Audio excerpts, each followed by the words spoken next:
আব্বাজান সময় থাকতে ছেলেকে বিয়ে দিয়ে দেন, আর দেরি করে না। অনেক তো হলো, নিজের পায়ে দাঁড়া, আর কত বলবেন? এক ডায়লগ আর ভালো লাগে না তো শুনতে। এখন কি বলবেন? ডায়লগ চেঞ্জ করেন। আব্বা তুই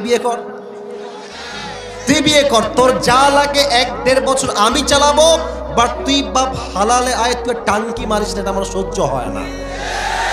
আচ্ছা, প্রত্যেকটা মেয়ের বাবা যদি বলে যে আমার মেয়েকে বিয়ে করতে টাকা নয়, বাড়ি নয়, গাড়ি নয়, চরিত্র লাগবে, আমার বিশ্বাস 80% যুবকের বিয়েটা কনফার্ম হয়ে যাবে। মেয়ের বাপকে কি বলবো? মেয়েদের মধ্যেই সব ভেজালের শেষ নাই। টাকা থাকলে টাকলাকে এরা নির্দ্বিধায় অনেক মেয়েরা আছে বিয়ে করে ফেলে। এরকম মেয়ে বাংলাদেশের যুবক ভাইরা আছে না বলো? এক মেয়ের বাপকে রাগটা করছেন না তো আপনারা? আমার ভূমিকার কথায় রাগ করবে না, সামনে কি বলি সেটা শুনবেন। এক যুবক এক মুরব্বীকে বলছে, আব্বাজান কোন টাকলার সঙ্গে মেয়েকে বিয়ে দিলেন? इसके सर पे तो बाल नहीं है।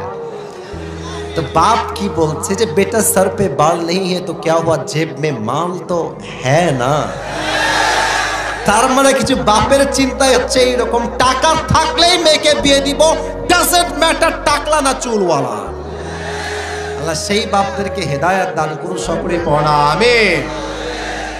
আজ কোরআন থেকে আমরা একটি সূরার তাফসীর পেশ করতে চাই। সূরাটা হচ্ছে সূরাতুল কাউসার। যদিও বা আমি এই আয়াতটা তেলাওয়াত করিনি একটা বিশেষ কারণে। এর কারণ হচ্ছে যে সাউন্ড দেখেছি, সাউন্ডের জন্য আমি আয়াত তেলাওয়াত করি নাই। ভেবেছিলাম অন্য কোনো বিষয়ে কথা বলে শেষ করে দিব, কিন্তু আজ যেহেতু আমি এই কুষ্টিয়ার জমিনে এসেছি, আমি চাইবো একটা বিষয় স্পষ্টভাবে, যে এমন একটা তাফসীর হবে, এই জাতি পরিবর্তন হবে, প্রদেশটাই পরিবর্তন হয়ে যাবে। ঠিক কিনা বলো? আচ্ছা, আমার দিকে তাকানো সবাই। এই সূরাটা কোরআনুল কারীমের সবচেয়ে বড় সূরা। ইয়েস নাকি নো? এটা হচ্ছে সবচেয়ে, কিন্তু একটা কথা শোনেন নাই ছোট মরিচের? শুধুই কি বেশি, এই সূরাটা যদি কেউ তাফসীর পড়ে, আয়াত না, আই রিপিট अगेन, যদি এই সূরার তাফসীর কেউ পড়ে, তার মনে হবে যে আল্লাহ তাআলা ছোট্ট একটা ঝিনুকের মাঝে পুরো আটলান্টিক মহাসাগর ঢুকিয়ে দিয়েছে। এতটা সুন্দর ব্যাখ্যা, এতটা ভলিউম লাগবে না তাফসীর করতে। আমি এই সূরার তাফসীর পেশ করছি, একটা যুবক ডান বাম হবে না, একটা যুবক এই ওঠো, এই বসো, এই সাইড দাও, কোনো সাউন্ড আর শুনতে চাই না।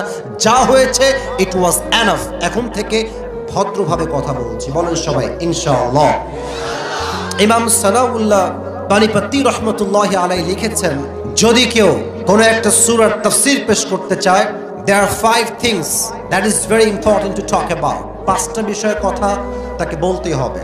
নাম্বার 1, right pronunciation, সঠিক তর্জমা, first of all. Secondly, right translation, তর্জমা, সঠিক তর্জমা। Third, শানে নুজুল, what's the background behind it? When Allah subhanahu wa ta'ala has revealed this surah, এই সূরা কখন নাজিল হয়েছে, কেন নাজিল হয়েছে? অথবা বলতে পারেন 3 নম্বরে, what's the central theme or subject matter of this surah? এই সূরার মূল বিষয়বস্তু কি? 4 নম্বর, what is the explanation of this surah? প্রত্যেকটা আয়াতের ব্যাখ্যা কি হবে, তাফসীর কি হবে? 5, what's the lesson that you have got from this surah? এই সূরা থেকে তুমি কি শিক্ষা পেয়েছো? That is most important to talk about.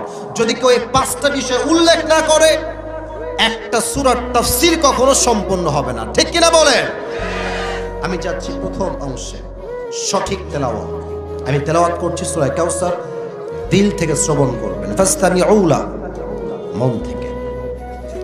আউযু বিল্লাহি মিনাশ শাইতানির রাজীম। বিসমিল্লাহির রহমানির রহিম। ইন্না আ'তাইনাকাল কাউসার ফাসাল্লি লিরাব্বিকা ওয়ানহার ইন্না শানিআকা হুয়াল আবতার। আল্লাহু আকবার। Right pronunciation, first chapter over. প্রথম কথা শেষ হলো। দ্বিতীয় হচ্ছে তর্জমা। একদম সাবলীল তর্জমা বলছি। ইন্না আ'তাইনাকাল কাউসার, O my prophet, indeed I have granted you কাউসার। হে নবী, হে আমি আপনাকে কাউসারের মতো একটা নিয়ামত দান করেছি। সুবহানাল্লাহ পড়েন সবাই। ফাসাল্লি লি রাব্বিকা ওয়ানহার, so perform the salah and sacrifice to your Lord alone. অতএব আপনি নামাজ পড়েন এবং কোরবানি করেন এক সত্তার জন্য। আওয়াজ দিয়ে বলেন তো সেই সত্তাকে। ইন্না শানিআকা হুয়াল আবতার, indeed the one who hates you is truly cut off from any goodness.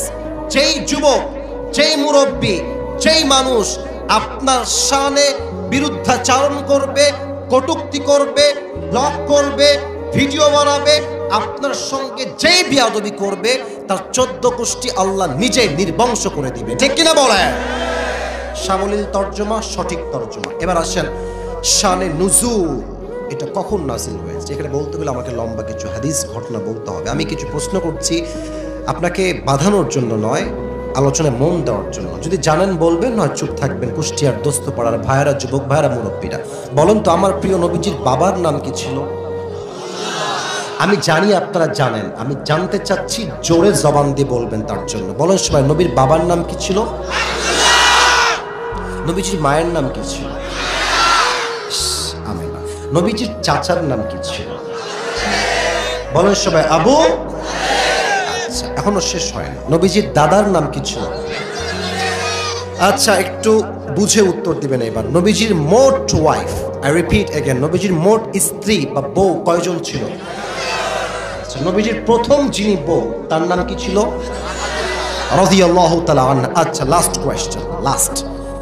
নবীজির একটাই মাত্র বউ যিনি কুমারী ছিলেন, আর কেউ ছিলেন না, একটাই কুমারী, এটা কে ছিলেন? পড়েন সবাই সুবহানাল্লাহ। আরেকবার জোরে পড়েন সবাই সুবহানাল্লাহ।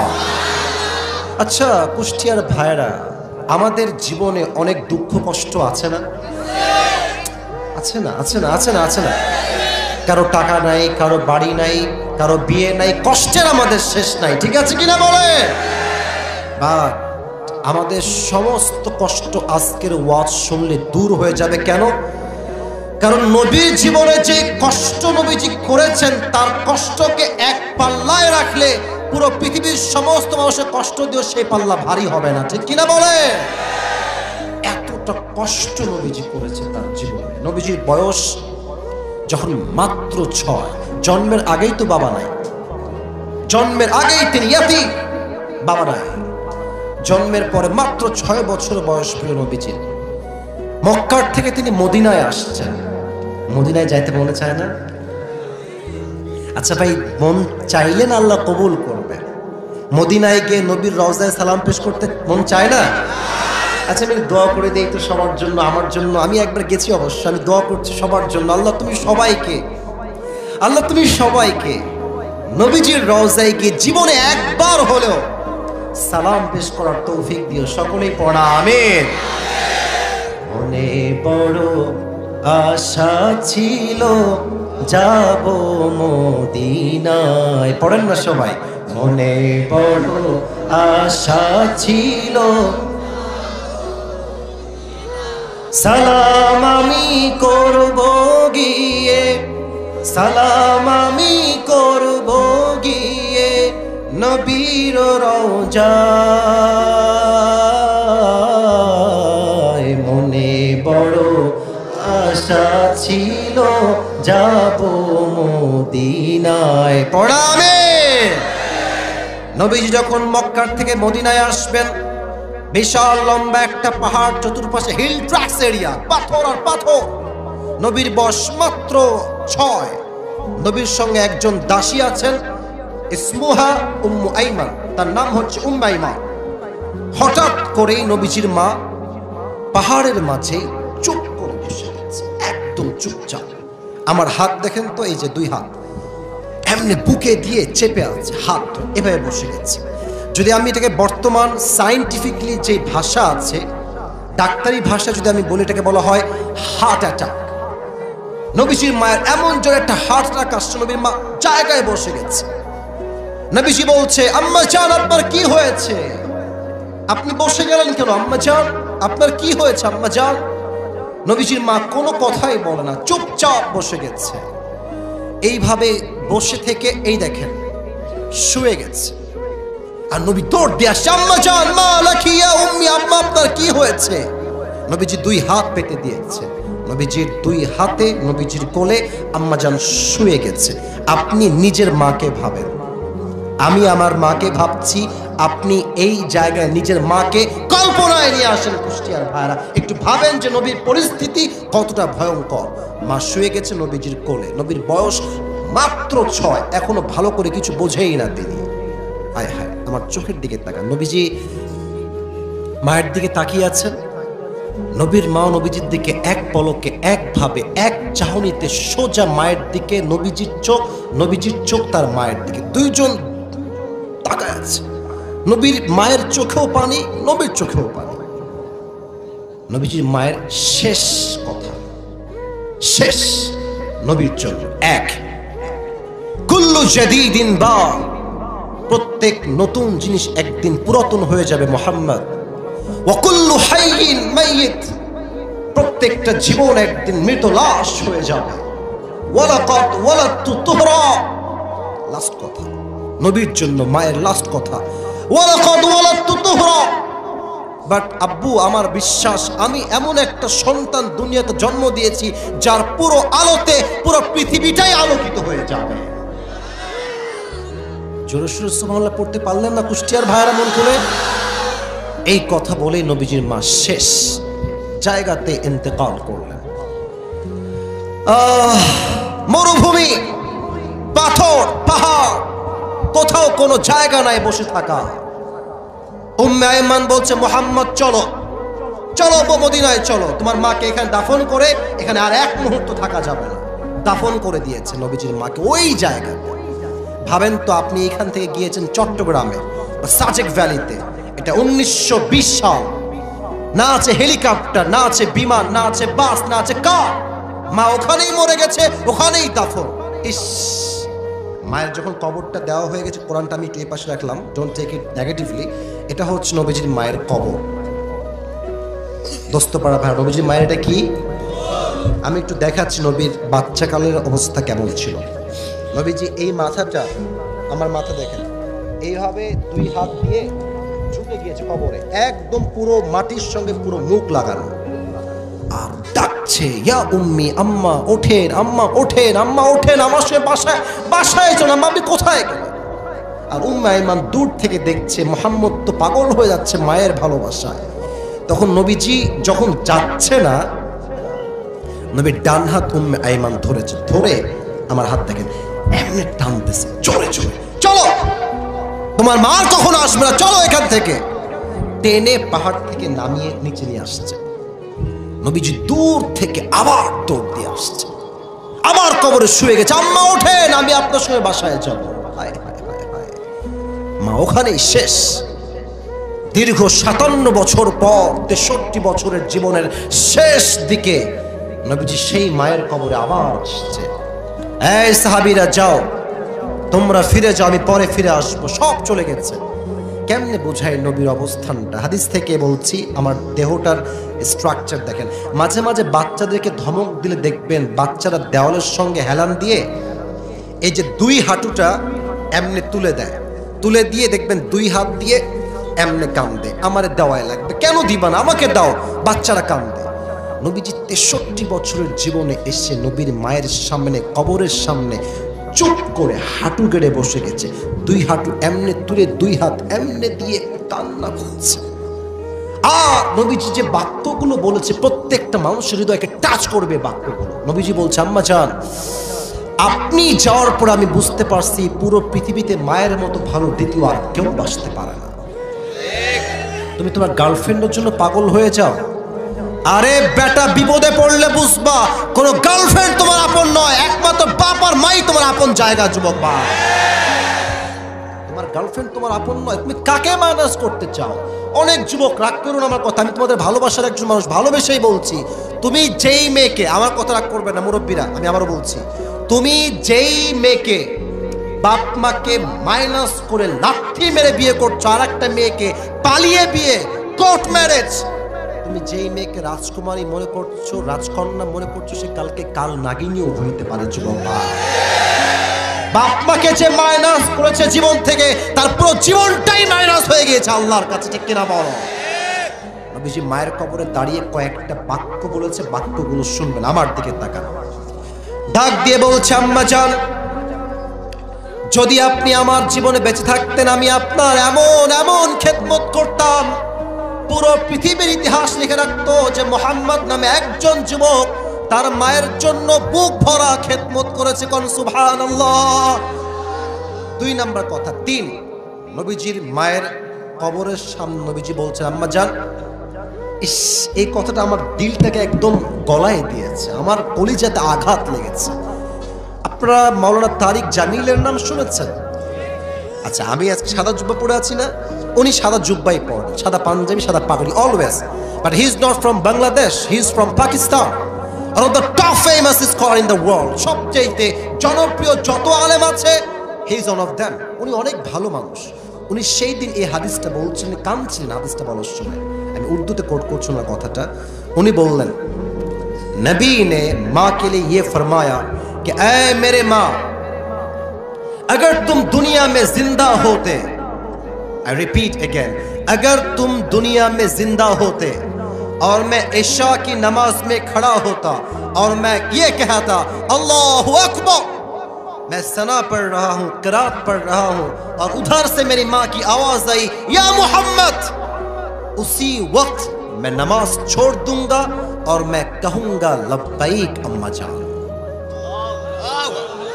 বাংলা বলছে শোনেন, নবীজি বলছে, আম্মা জান, যদি আপনি জীবিত থাকতেন আর আমি এশার নামাজে আল্লাহু আকবার দাঁড়িয়ে যেতাম, নামাজ পড়ছি আমি, রবের সামনে দাঁড়িয়ে আছি আমি, যদি আপনি আমাকে একবার বলতেন মুহাম্মদ তুমি কোথায়, আমি নামাজটা ছেড়েই বলতাম আম্মা জান, আপনার মুহাম্মদ আপনার খেদমতে হাজির হয়ে আছে আম্মা জান। সুবহানাল্লাহ।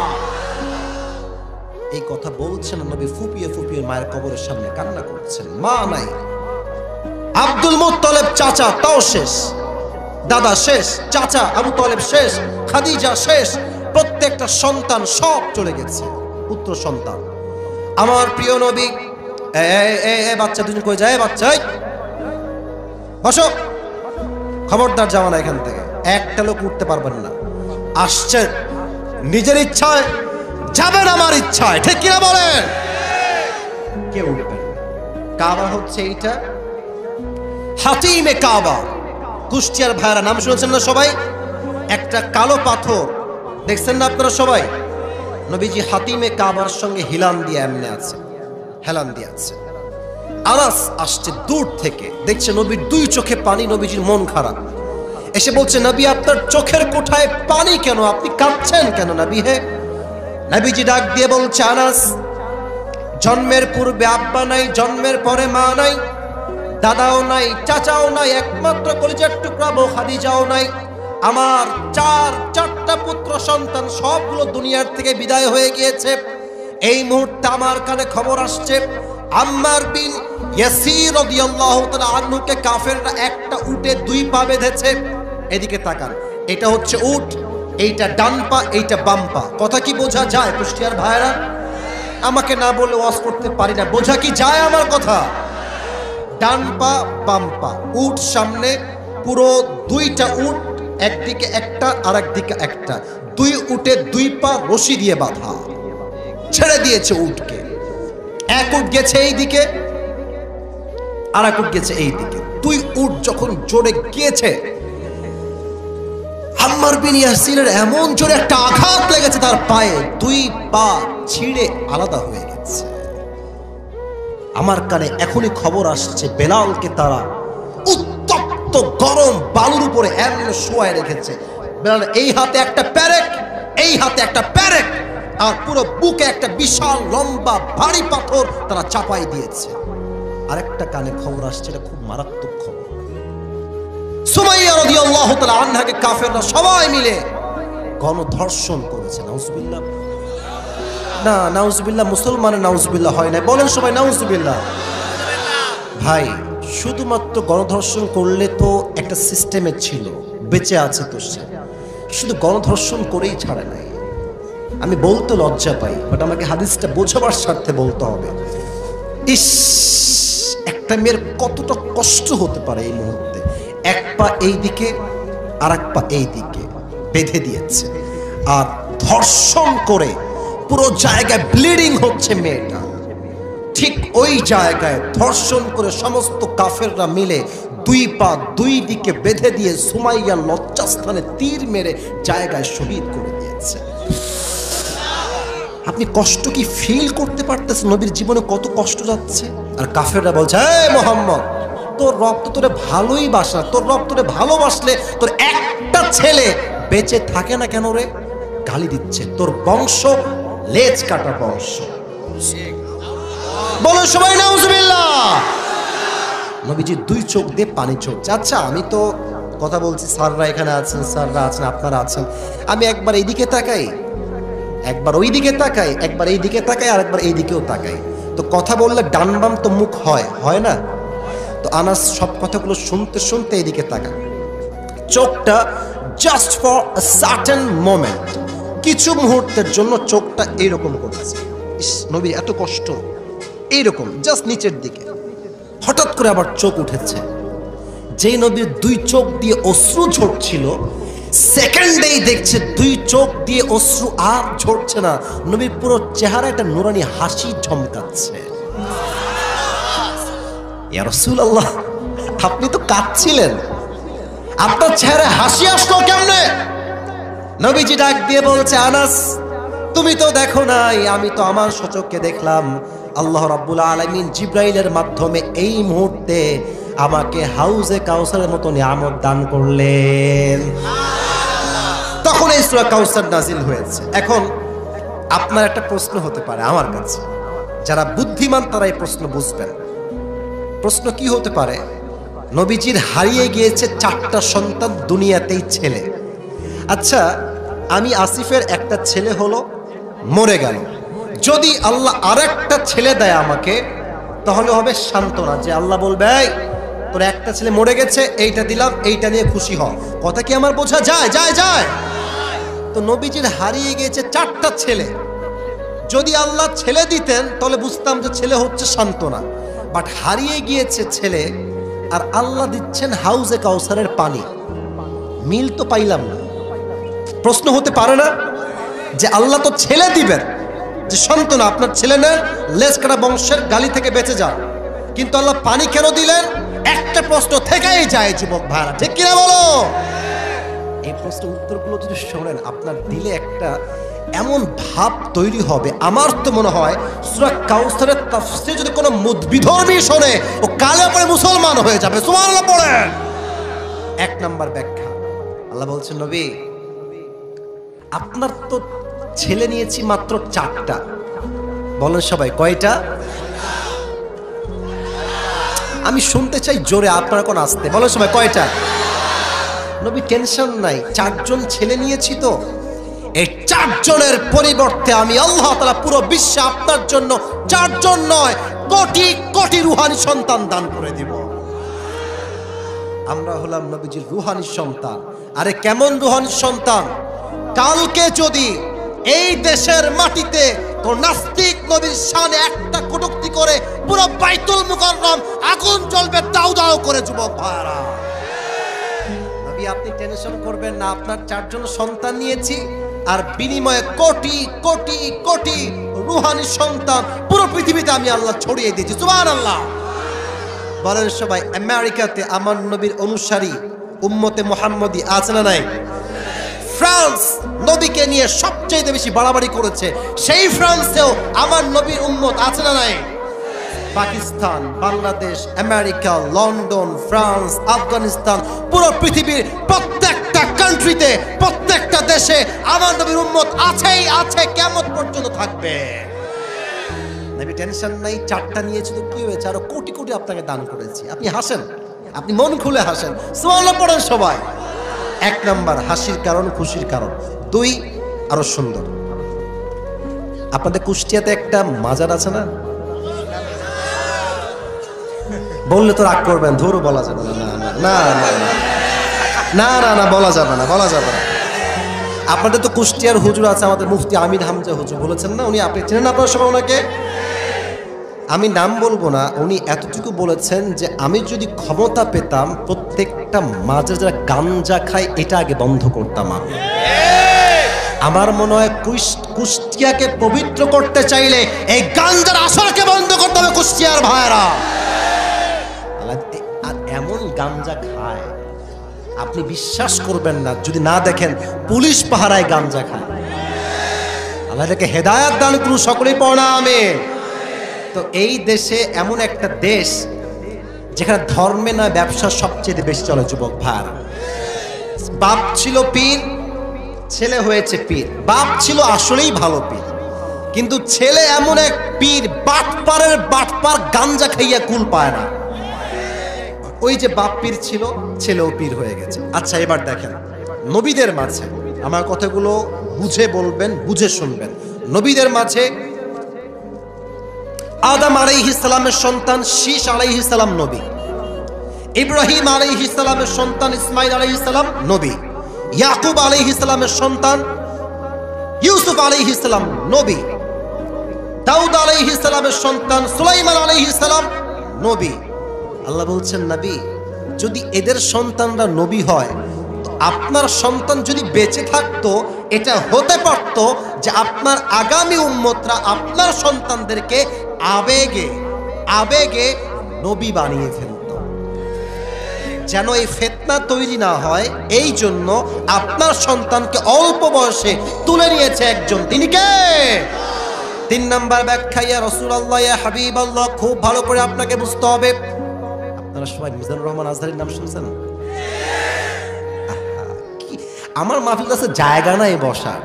হুজুর এর চাইতে ছোট মাহফিল 17 সালে করেছেন, 18 সালে করেছেন। আসলে কি জানেন, এই দেশে মানুষ যাকে যত বেশি গালি দেয়, যত বেশি ট্রল করে, যত বেশি মারামারি যাকে নিয়ে করে, দেখবেন দিন শেষে দেশে টপ ফেমাস জনপ্রিয় হয়ে যায় যুবক ভাই। আমার এখনো মনে আছে আজহারীর হেটার্স আমি নিজেই ছিলাম। আমি আগেও একটা মাহফিলে বলেছিলাম যে আমি আজহারীকে 2 চোখের বিষ মনে করতাম, টু বি অনেস্ট। কোরআন আমার সামনে, আমি আব্বাকে বলতাম, আব্বা আজকাল যে বক্তাদের ভাব গো, কথায় কথায় ইংরেজি বলে, এই বলে সেই বলে। এখন তো আমি নিজেও ইংরেজি বলি। এখন কেন বললাম এই কথা? আমি দেখেছি এই দেশের কিছু হুজুর আছেন, আমি নাম বলছি না, মাফ চাচ্ছি, কারণ নাম বলার উদ্দেশ্য নয়। আজহারী সাহেবকে ওপেনলি মিডিয়ার সামনে কাফের ফতোয়া দিয়েছে। না, কুষ্টিয়ার সাউন্ড এরকম ঠিক বেঠিক হইতে পারে না, জোরে বলেন। কিরকম হুজুর বাংলাদেশ ছিল না, আছে না? শুধু কি এতটুকু? এখনো ইউটিউবে আপনি ভিডিও পাবেন, আজহারী সাহেবের ব্যানার টাঙাইছে, এমনি বিশাল লম্বা ব্যানার। মানে কয়টা বলবো আপনাকে, মেয়েরা জুতা দিয়ে বলেন শুনে নাউজ, থাক ওইটা আর বলবো না, পিটাচ্ছে জুতা দিয়ে। আয় হায়, কি একটা দৃশ্য! মনে হচ্ছে লোকটা মনে হয় জনপ্রিয় আর থাকলো না, লোকটার মনে হয় ফ্যান ফলোয়ার শেষ হয়ে গেল, লোকটা মনে হয় আর কোনো ওয়াজের মাঠে আসতেই পারবে না। যত অপপ্রচার, দিন শেষে পুরো বিশ্বে তার সম্মানকে আল্লাহ আকাশচুম্বী করে দিয়েছে, ঠিক কিনা বলে? আরো একটা এক্সাম্পল দিই, শহীদ আল্লামা দেলওয়ার হোসেন সাইদি হুজুর, নাম তো শুনেছেন সবাই, শুরুতেই তো বললাম। আচ্ছা, হুজুরকে বলেছিল আওয়ামী লীগ ভাইয়েরা রাজাকার। আগে কথা ঠিক বলবেন, আগে বোঝেন। ওনাকে রাজাকার প্রমাণ করার জন্য কি করেছে? সাক্ষী নিয়ে আসছে, যে তোরা সাক্ষী দিবি 1971 সালে তিনি মুক্তিযুদ্ধের বিপক্ষে কাজ করেছে। সাক্ষী দিয়ে কি প্রমাণ করেছে? উনি হচ্ছে রাজাকার। বাট দেশ স্বাধীন হওয়ার পরে স্পষ্ট প্রমাণ হয়েছে প্রত্যেকটা সাক্ষী ছিল ভুয়া এবং মিথ্যাবাদী। তার চরিত্র যে পবিত্র, উনি যে যুদ্ধাপরাধী নন, এটা স্পষ্ট প্রমাণ হয়েছে যুবক ভাইরা, ঠিক কিনা বলে? উনি বলতেন, যারা আমাকে রাজাকার বলেন তাদের বিরুদ্ধে আমি 10 কোটি টাকার মানহানি মামলা করব। আর যদি প্রমাণ করতে না পারেন, যারা আমাকে রাজাকার বলবে, যারা সাইদিকে রাজাকার বলবে, এরা পিতৃ পরিচয়হীন অবৈধ সন্তান কুষ্টিয়ার ভাইরা। এখন তো প্রমাণ হয়ে গেছে যে উনি কোনো রাজাকার ছিলেন না। সম্মান কি কমছে না বাড়ছে? বাড়িয়েছে। একজন আওয়াজ দিয়ে বলেন তিনি কে? নবীজি মক্কায় আছেন, কাফেররা বলছে, এই হাজী সাহেবরা খবরদার, এই মক্কা এক পাগল আসছে, ওর কথা যেই শুনে সেই জাদুগ্রস্ত হয়ে যায়। হাজি সাহেবরা বলে, ये नाम तो पहले कभी नहीं सुना यार, ये कौन है, कहां से आया है? আর এই নাম তো কখনো শুনি নাই। দেখবেন মানুষকে আপনি যা নিষেধ করবেন বেশি, ও তা করবে বেশি। আস্তে ঠিক বলেন কেন, জোরে বলেন ঠিক আছে কিনা? এখন হাজি সাহেবরা বলছে, এই মোহাম্মদকে আমরা দেখেই ছাড়বো, যেহেতু শোনা নিষেধ শুনবো না, বাট দেখবো। সব হাজিরা এদিকে এদিকে আমার চোখে চোখ রাখেন, সব হাজিরা নবীর কাছে আসছে, এই দুই কানে দুই হাত, এই যে আঙ্গুল দাও। কেন? they don't want to hear the voice of last messenger Muhammad sallallahu alayhi wasallam। এই দুই কানে এমনি হাত দিয়ে আসছে। তো এসে দেখছে যে একজন সুশ্রী যুবক, সুন্দর চেহারা, লাবণ্যময় চেহারা, এখানে চাপ দাড়ি, চুলগুলো সিঁথি করা, সুন্দর জামা পরে এমন ভাবে বসে আছে, তার চেহারার যে ঝলক, তারা দেখেই বলছে এ তো একটা পাগল নয়, এ তো একটা মহামানব আমাদের সামনে বসে আছে। না সুবহানাল্লাহ, জোরে করো সবাই সুবহানাল্লাহ। এবার তারা বলছে এত সুন্দর মানুষ তো কখনো পাগল হইতে পারে না, পাগলের চুলগুলো হবে উস্কো খুস্কো, জামা থাকবে ছেঁড়া, দেখলেই বোঝা যাবে এটা পাগল বসে আছে, এটা কোনো পাগল হতে পারে না। কান হটাও, কান হটাও। কান হটিয়েছে। আমার নবী কাবার সামনে বসে বসে সূরা রহমান মধুর কণ্ঠে তেলাওয়াত করছে। নবীর কণ্ঠে সূরা রহমান তেলাওয়াত করে ওই জায়গাতে অনেক কাফেররা ইসলাম ধর্ম গ্রহণ করে ফেলেছে। আর হাজিরা ডাক দিয়ে বলছে, এই খবরদার, এইটা কোনো পাগল নয়, এটা এক মহামানব। তার আদর্শ জাস্ট আমরা গ্রহণ করব না, তার আদর্শ আমরা গোটা বিশ্বে ছড়িয়ে দিব। আল্লাহু আকবার। কাফেররা করলো অপপ্রচার, যেটা হচ্ছে পাগল। আল্লাহ বললেন আমি টেনশন নাই, অপপ্রচার আমি আল্লাহ করব আপনার পক্ষের প্রচার। সুবহানাল্লাহ। আচ্ছা আমার চেহারা দিকে তাকান এইবার। আচ্ছা এটা একটু হটাই দিয়ে জিজ্ঞেস করছে, এইটা মুখে কি? না সাউন্ড কমে গেছে গো, এটা কি? দাড়ি দাড়ি দাড়ি, মাশাআল্লাহ। এটা আমার মুখে কি জানো ভাই? আমাকে বলেন তো। এই যে হুজুরেরও দাঁড়িয়ে আছে, ভাইয়েরও হালকা আছে, এই যে অনেকেই দাঁড়িয়ে এখানে আছে। আমাকে দেখে একটু কম দাড়ি রেখে কি আমাকে কুষ্টিয়ার দোস্তপাড়ার ভাইরা খ্যাত লাগতেছে? না বলেন, খ্যাত লাগতেছে, আনস্পট লাগতেছে। অনেক মেয়ে দেখবা দাড়ি রাখলে পছন্দ করতে চায় না, বিয়ে করতে চায় না। তোমার কথা আজকের এই হাদিস থেকে স্পষ্ট ভাষায় একটা, নবীর সুন্নায় দাড়ি আমি রাখবো, তুই বিয়ে করলে তুই আমার যোগ্য বউ হবি, বিয়ে না করতে চাইলে তোর সঙ্গে কথা একটাই, যে আমার দাড়ি দেখে বিয়ে করতে চায় না, সে আমার বউ হওয়ার কোনো যোগ্যতাই তো রাখে না। কুষ্টিয়ার ভাই, এবার বলেন তো আমার প্রিয় নবীর মুখে দাড়ি ছিল কি ছিল না? নবীর মতো সুন্দরকে এই তল্লাটে দ্বিতীয় আর কেউ হতে পারে? চাঁদের চেয়ে সুন্দর তুমি, নবী আমার কামলিহি ওয়ালা। সুবহানাল্লাহ পড়ে সবাই। দো জাহানের বাদশা তুমি, প্যারা নবী সাল্লে আলা। দো জাহানের বাদশা তুমি, প্যারা নবী সাল্লে আলা। চাঁদের চেয়ে সুন্দর তুমি, নবী আমার কামলিহি ওয়ালা। সুবহানাল্লাহ। ও নবীকে তো আমরা কেউ আবার সচক্ষে দেখি নাই। বাতাস লাগবে না, একটু থামেন, কিছুক্ষণ থামেন। নবীকে তো আমরা কেউ দেখেছি সচক্ষে কোনোদিনও দেখি নাই, বাট আমরা যা শুনেছি নবীর চেহারা চাঁদের চেয়ে সুন্দর, বিশ্বাস হয়? আরে ভাই ইমানের কথা, বিশ্বাস কি হয়? নবীর মতো সুন্দর আর কেউ যে হতে পারে না, কোন নবী যে হতে পারে না। পুরো পৃথিবীর সৌন্দর্য একদিকে, নবীর সৌন্দর্য আর একদিকে। পুরো পৃথিবীর সৌন্দর্য হার মানবে নবীর সৌন্দর্যের সামনে, ঠিক কিনা বলে? আমি দেখিনি তোমায় চোখের তারায়, তবুও কত ভালোবেসেছি। সুবহানাল্লাহ পড়ো সবাই। মনের এই ক্যানভাসে তোমার ছবি ভাসে, তোমার প্রেমে যেন পড়েছি। পড়েন সবাই। আমি দেখিনি তোমায় চোখের তারায়, তবুও কত ভালোবেসেছি, ঠিক কিনা বলে?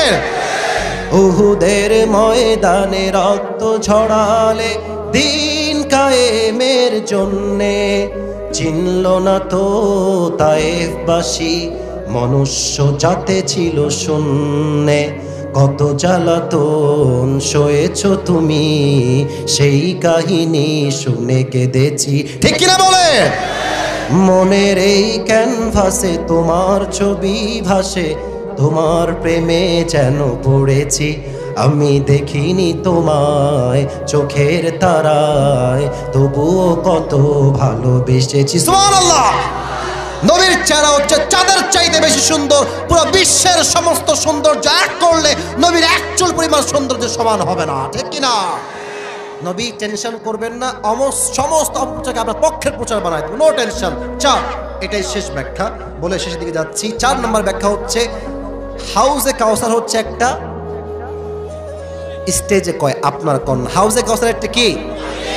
ও নবী, পানির মূল্য দুনিয়াতে আপনি বুঝবেন না।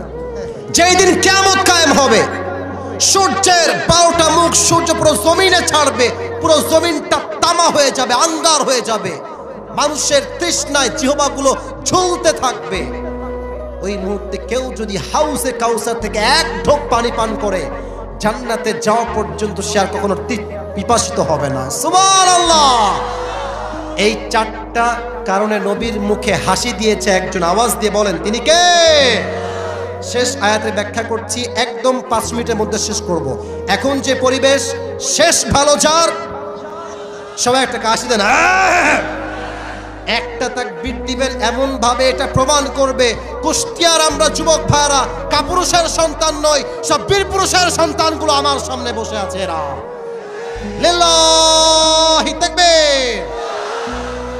ফাসাল্লি লিরাব্বিকা ওয়ানহার ইন্না শানিআকা হুয়াল আবতার। আচ্ছা, এই যে বাবু, এই যে বাবুটাকে দাঁড় করাও তো, এই বাবুটাকে, এই যে কে দাঁড়াও তো সোনামণি, তুমি একটু এমনি দাঁড়াও, এমনি দাঁড়াও। আচ্ছা তুমি দাঁড়াও, তুমি দাঁড়াও। ও বাচ্চা ভয় পাচ্ছে। তোমার নাম কি জানো? সাদ্দাম হোসেন সাদিম। ওদিকে তাকাও। এর বয়স কত হবে গো? না 10 না, 7-8 বছর মনে হবে। 7-8 বছর। আচ্ছা আমি ব্যাখ্যার জন্য ওকে দাঁড়া করেছি, ব্যাখ্যাটা দেওয়ার জন্য, তাফসীর করার জন্য। ওর বয়স 7-8। ওকে আমি ডাকলাম, শোনো এদিকে আসো। এসে বললাম কি, মনে করেন যে এই বোতলে পানি নাই, বললাম তুমি একটু পানি নিয়ে আসো তো। ঠিক আছে হুজুর, দেন নিয়ে আসছি। এমনি নর্মাল, দেন নিয়ে আসছি। আচ্ছা, আরেকটা কোয়ালিটি দেখেন। ওকে আমি ডাকলাম, ডেকে ওকে চকলেট দিলাম, আইসক্রিম দিলাম, চিপস দিলাম, 500 টাকা দিলাম, সব দিয়ে ওর হাত ভরা। যাও পানি নিয়ে আসো। ওই এমন দৌড় দিয়ে পানি আনতো, লুঙ্গি খুললেও টের পাবে না। বসে পড়ো, বসে পড়ো। কেন টের পাবে না? খুশি। হুজুর আমাকে গিফট দিয়েছে, আমি খুশি। তো আল্লাহ বলছেন যে, আচ্ছা মেসেজ কি পেলেন? কারোর থেকে কিছু কাজ করাইতে হলে আগে তাকে কিছু দিতে হয়, কিছু পেতে হলে কিছু দিতে হয়। তো আল্লাহ বলছেন আমি নবীকে দিলাম হাউজে কাউসার। নবীর মুখে কি কান্না না হাসি? তার মানে নবী কি নারাজ না খুশি? নবী যেহেতু খুশি, আল্লাহ বলছে এই তো নবী আমার খুশি পেয়ে গেছে, আমি 2টা কাজ দিয়ে দিই। আল্লাহ বলো নবী, 1 নামাজ পড়বেন আল্লাহর জন্য, কোরবানি করবেন আল্লাহর জন্য, সব করবেন এক সত্তার জন্য। তিনি কে? আমাদের কিছু নেতা ছিল, আমরা দেখেছি নেতা সাহেবরা নামাজ পড়তেন আল্লাহর জন্য নয়, ভোট পাওয়ার জন্য। আচ্ছা আমাদের উত্তরবঙ্গে একজন হুজুর আছে, নাম হচ্ছে বজলুর রশিদ হুজুর। নাম শুনেছেন আপনারা সবাই? শুনেছেন আপনারা সবাই? একটা কথা মনে পড়ে গেল তাফসীরের শেষ মুহূর্তে, যদি পারমিশন দেন বলবো, না এখন দোয়ার দিকে যাব না? ডানে আওয়াজ বামে নাই, বলা যাবে কি যাবে না? উনি বললেন একটা জায়গায় উনি ওয়াজ করতে গেছেন, রাত বাজে 12টা। ওই নেতা সাহেব তো আগে খুব ভাব নিত, হঠাৎ করে আমার নেতার আগমন, শুভেচ্ছার স্বাগতম, নেতার চরিত্র ফুলের মতো পবিত্র, নামাজ পড়া একক। কথা ঠিক আছে কিনা বলেন? তো নেতা সাহেব এসে, এটা হচ্ছে একটা হ্যান্ড মাইক, ওকে, নেতা সাহেব এসে আমাকে মাইক দেন, আমার ব্যস্ততা আছে, আমার একটা মিটিং আছে, আমাকে যেতে হবে, I don't have any time, mic দেন। মাইক দিয়েছে, সালাম কালাম কিছু নাই, আর এসে নামাজ নামাজ নামাজ নামাজ। প্রিয় ভাইরা আমার, নামাজ ছাড়া জীবনে কোনো গতি নয়। হুজুর বলছে ইয়ার ইয়ে কौन है, कहां से आया है? এত ভালো নেতা আমি তো আজীবনেও দেখি নাই। তো নেতা সাহেব বক্তব্য দিয়ে নেমে গেছে, গাড়িতে উঠবে। নেতার কিছু চামচা থাকে না গো, বোঝে নাই গো, চামচা থাকে না ভাই? তো কথা কষ্ট না কিসের জন্য ভাই, চামচা থাকে না? তো এক চামচাকে ধরছে, এদিকে তুই এদিকে, তো ওই বলছে তোর কান এদিকে নিয়ে আয়। বলছে কিরে তোর নেতা তো অনেক নামাজি রে, কমপক্ষে তো 70-80 তাহাজ্জুদ তো অবশ্যই পড়ে, তাই না? তো রাজশাহীর ভাষা বা ওদিকার ভাষা, রাগ করবেন না, ওই নেতা সাহেবের চামচা হুজুর কানে বলছে হুজুর রাগ করবেন না, একসঙ্গে 5 দিন ধরে একই সাথে আছি, এই শালা এক ওয়াক্ত নামাজও পড়ে না। তার মানে কি বুঝলেন? কিছু নেতা আছে জাস্ট ভোট পাওয়ার জন্য জানাজার নামাজে দাঁড়িয়ে যায় অজু ছাড়া। আল্লাহ বলছেন এই নামাজ সারা জীবন পড়লো আমি আল্লাহর সন্তুষ্টি অর্জন করা যাবে না, ঠিক কিনা বলে?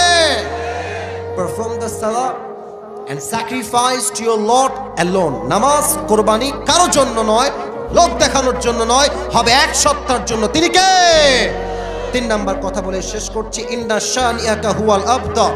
এখান থেকে শিক্ষা হচ্ছে একটা, ডক্টর ইউনূস সাহেবকে আমরা বলতে চাই, আপনি থাকা অবস্থাতে আমাদের পার্লামেন্টে, সংসদে আইন পাস হবে, এই দেশের মাটিতে কোন নাস্তিক যদি আমার নবীর শানে একটা কটূক্তি করে, ওকে বাইতুল মুকাররমের সামনে ওপেনলি লাইভে ব্রডকাস্টে ফাঁসির কাস্টে ঝুলিয়ে আইনকে কায়েম করতে হবে। যুবক ভাই, কারা কারা একমাত্র হাত তোলা দেখা দাও।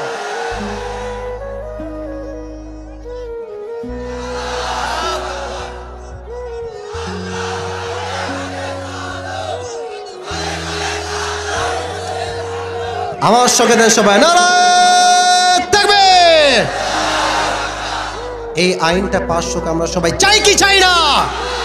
যদি এই আইন পাস না হয় আবার একটা শাপলা চত্বর কায়েম হবে, আবার আমরা শহীদের প্রশ্ন। যুবক ভাইরা ঠিক কিনা বলো? আল্লাহ বোঝার তৌফিক দান করুন সকলেই পড়া আমিন।